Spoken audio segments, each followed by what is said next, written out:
Bale application ಬಗ್ಗೆ ನಾವು 2 ದಿನದಿಂದ ವಾದ ಮಾಡಿದ್ವಿ. ಪೊಲೀಸ್ ಹೋಗಿ 2 ದಿನದ ಒಂದು ಕಸ್ಟಡಿಯನ್ನು ನೀಡಿತ್ತು. ಈ ಕಸ್ಟಡಿ ಮುಗಿದಿದ ನಂತರ ಬೇಲಿನ ತೀರ್ಪನ್ನು ಕೊಡ್ತೀನಿ ಅಂತ ನ್ಯಾಯಾಧೀಶರು ಹೇಳಿದರು. ಇವತ್ತು ತೀರ್ಪು he shall be released on bail ಅಂತ ಕೊಟ್ಟಿದ್ದಾರೆ. ಒಂದು ಶ್ಯೂರಿಟಿ ಹಾಗೂ 15,000 ಬಾಂಡ್. ನಮಗೆ ಸಹಜವಾಗಿಯೇ ಇಂತಹ ಪ್ರಕರಣಗಳಲ್ಲಿ ಇನ್ನಷ್ಟು ಬೇಗನೆ ಬರಬೇಕಿತ್ತು ಬೇಗ. ಆದರೆ ಇದು ಒಂಥರ ಸೆನ್ಸೇಷನಲ್ ಕೇಸ್ ಆದ್ದರಿಂದ ರಾಜೀವ್ ಗೌಡರು ಇಲ್ಲಿ ನಿಂತಿದ್ದ MLAಗೆ ನಿಂತಿದ್ದ ಅಭ್ಯರ್ಥಿಗಳಾದ್ದರಿಂದ ಸ್ವಲ್ಪ ತಡವಾಯಿತು. ಆದರೂ ಸಹ ನಾವು ಕಾನೂನಿಗೆ ತಲೆಬಾಗ್ತೀವಿ.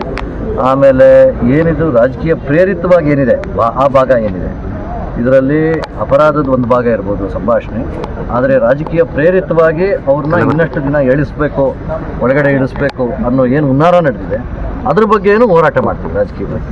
ಸೊ ಅದು ರಾಜೀವ್ ಗೌಡರು ಅದ್ರ ಬಗ್ಗೆ ಹೋರಾಟ ಮಾಡ್ತಾರೆ. ಬಟ್ ಕಾನೂನು ಪ್ರಕಾರ ನಮ್ಗೆ ಇವತ್ತು ಬೇಲ್ ಸಿಕ್ಕಿದೆ.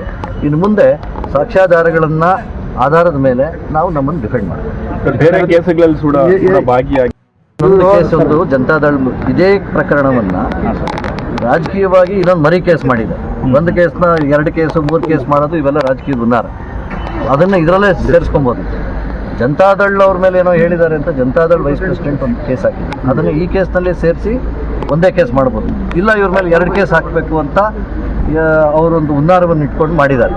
ಆದ್ದರಿಂದ ಅದ್ರ ಬಗ್ಗೆ ಅವ್ರು ಏನು ಇವತ್ತು ರಿಮ್ಯಾಂಡ್ ಕೇಳಿಲ್ಲ ಅಥವಾ ಇದು ಕೇಳಿಲ್ಲ, ಒಳಗಡೆ ಕಳಿಸ್ಬೇಕು ಅಂತ ಏನು ಕೇಳಿಲ್ಲ. ಆದ್ದರಿಂದ ಆ ವಿಷಯ ಇವಾಗ ಪ್ರಸ್ತಾಪ ಬರಲ್ಲ ಅಂತ. ಮುಂದೆ ಯಾವ ರೀತಿ ಇರುತ್ತೆ ಮಾಡೋಣ, ಬೇಗ ಬಂದ್ಬಿಡ್ಲಿ. ನಾವಿಲ್ಲೇ ಇದ್ರೆ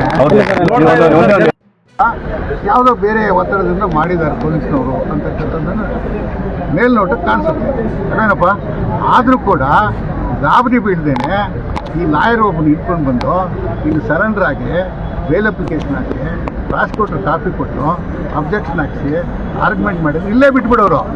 ಹೇಳಿದ್ದೀನಿ ನಿಮಗೆ, ಇಷ್ಟೆಲ್ಲ ನಿಮ್ಮ ಕಷ್ಟನೇ ಇರ್ತಾ ಇರಲಿಲ್ಲ. ಮೀಡಿಯಾದವ್ರು ಇದ್ದಾರಲ್ಲ ತುಂಬ ಅಯ್ಯೋ ಫಲ ತುಂಬ ಕಷ್ಟ ಬಿದ್ದಿದ್ದಾರೆ. ಅದರಿಂದ ನಿಮ್ಮ ಕಷ್ಟಕ್ಕೆ ಧನ್ಯವಾದಗಳನ್ನ ಆವಾಗಲೇ ಹೇಳ್ಬಿಟ್ಟಿದ್ದೀನಿ.